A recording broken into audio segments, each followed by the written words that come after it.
مصدق ملک صاحب، آپ کے ساتھ اس موضوع پہ میں پہلے بھی کئی دفعہ بات کر چکا ہوں، لیکن اس وقت لوگ یہ جاننا چاہ رہے ہیں کہ پہلے بھی کافی سیلاب آئے، اب پھر ایک سیلاب آ گیا ہے، تو کیا اگلے سال بھی ہمیں اسی طرح کے ایک بہت بڑے سیلاب کا سامنا کرنا پڑے گا؟ تو پھر ہم اس کا مقابلہ کیسے کریں گے؟ میر صاحب، سب سے پہلے تو یہ جو اس مرتبہ سیلاب آیا ہے یہ معمول کا سیلاب نہیں۔ 1955 کے بعد سے آج تک 4 ایسے سیلاب آئے ہیں۔ تو ہمارے ہاں جو ہر اگلے سال سیلاب آتا ہے، اس سیلاب کی نوعیت وہ بالکل نہیں ہے۔ تو آپ یہ سمجھ لیں کہ جیسے زلزلہ آ جاتا ہے اور کوئی ایسی خدائی آفت خدا نخواستہ آ جائے جو قدرت کی طرف سے آئی ہو، تو اس کا سامنا کرنا اور طریقہ کار ہوتا ہے۔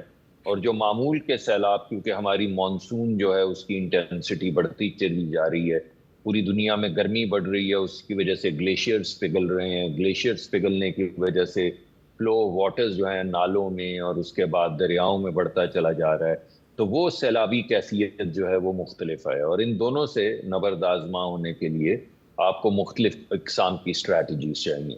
تو آپ کا جو سوال ہے کہ کیا اگلے سال بھی ہم ایکسپیکٹ کریں اسی طرح کا سیلاب، تو میرے خیال میں اگر 50 سال میں یہ چوتھی مرتبہ آیا ہے تو یہ بہت ہی شومی قسمت ہوگی کہ اگلے سال پھر اسی طرح کا سیلاب آئے۔ لیکن کیا ہمارے آنے والے وقتوں میں مانسون کی شدت میں اضافہ ہوگا؟ یہ بڑی واضح سی بات ہے کہ اضافہ ہوگا۔ کیا مانسون جلدی آ جایا کرے گی؟ اس وقت جو ہم ماڈلنگ کر رہے ہیں اسے یہ پتہ چل رہا ہے کہ اگلے سال تقریباً 15 دن پہلے مانسون آ جائے گی، اس کی ڈیوریشن بھی لمبی ہوگی، اور اس کے جو سائیکلز ہیں، اس مرتبہ 3 اضافی سائیکلز ہمیں پچھلے سال کے مقابلے میں 3 سے 4 اضافی سائیکلز کا سامنا کرنا پڑا مانسون کے۔ اگلے سال بھی لگتا ایسے ہے کہ شاید اس سے بھی 1-2 اضافی سائیکلز کا ہمیں سامنا کرنا پڑے۔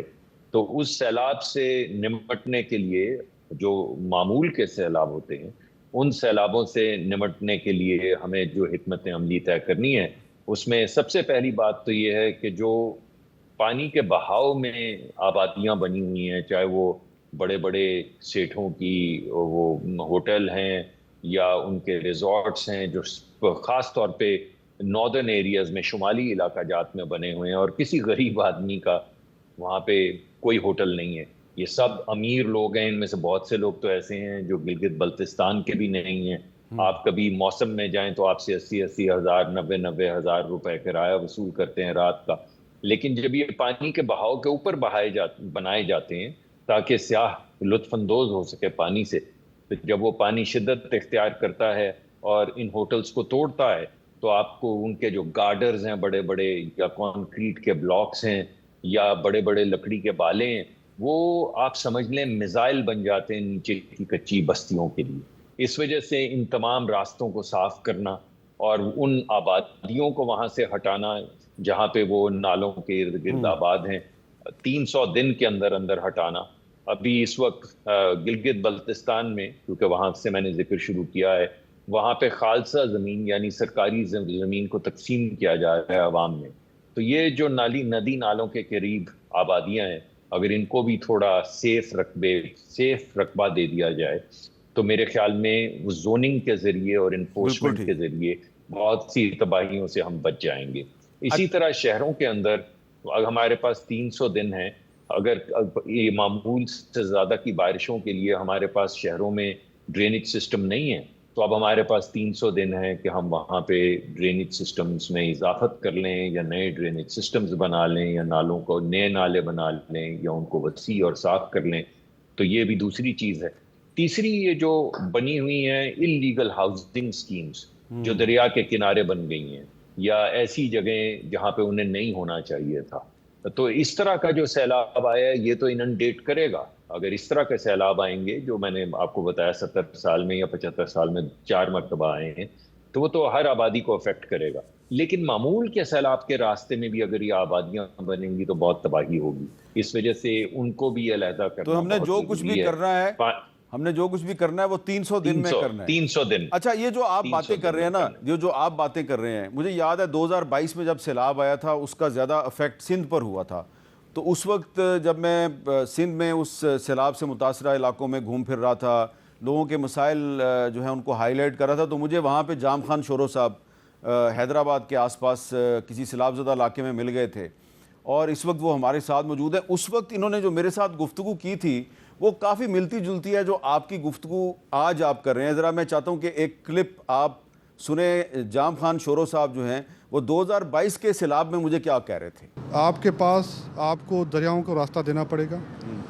آپ کو یہ کلائمیٹ کرائسس آ گیا, چینج تو ہمارے پاس ہے ہی نہیں. آپ کو دریاؤں کے ساتھ جو ہمارے فارسٹ تھے وہ اس کے اوپر ہمیں دھیان دینا پڑے گا. جو اب کنٹری میں آپ بے ہنگم بغیر سوچے سمجھے کینال بنا رہے ہیں, ڈیولپمنٹ کرا رہے ہیں, سمندر کو بھی ایک پانی چاہیے. دریا کی پانی کی ایک ریکوائرمنٹ ہے.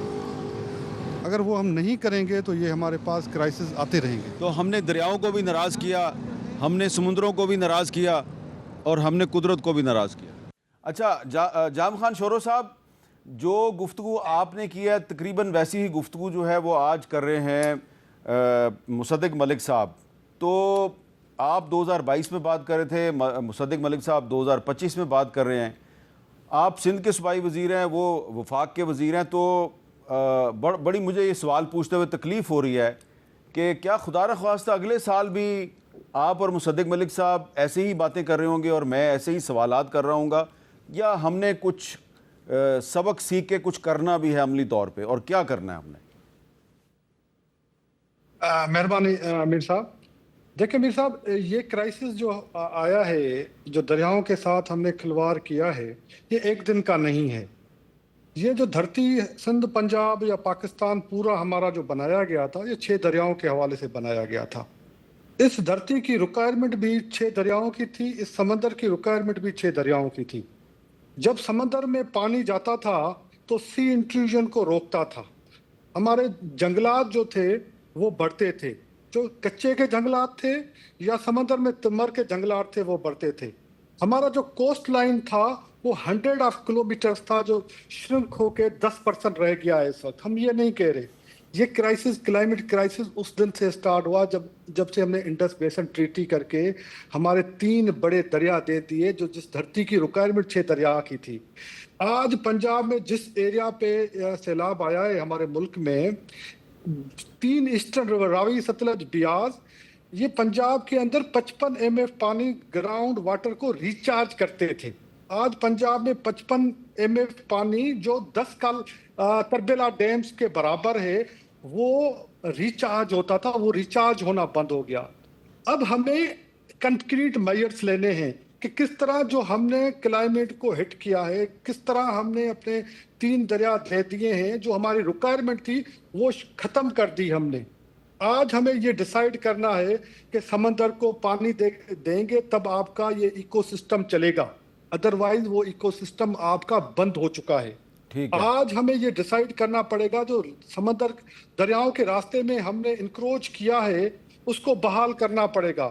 ہمیں لوور رائپیرین کے رائٹ انڈیا سے کلیم کرنے پڑیں گے. بھائی ہماری ریکوائرمنٹ ہے, یہ اتنے MF پانی ہماری ریکوائرمنٹ ہے, اور اس سے سب سے زیادہ ہٹ پاکستان ہو رہا ہے. آج جس انڈس بیسن کی انڈیا بات کر کے سسپینڈ کر رہا ہے, تو ہمیں اپنے اوریجنل رائٹس کے اوپر جانا پڑے گا, ادروائز ہمارے پاس پانی کی اویلیبلٹی نہیں ہے. کوتا میں ایسٹرن ریورز میں چناب اور جہلم میں پانی آیا تھا, 22-10 میں انڈس ریور میں پانی آیا, اور 2022 میں بلوچستان سے فلش فلڈ آئے جس نے سندھ کو ڈبو دیا. ہر کرائسس میں پاکستان سفر کرے گا, اور being a lower riparian Sindh بہت زیادہ سفر کرے گا. ہمیں اپنے لوور رائپیرینس کے رائٹس کو کلیم کرنا پڑے گا دنیا کے سامنے. اچھا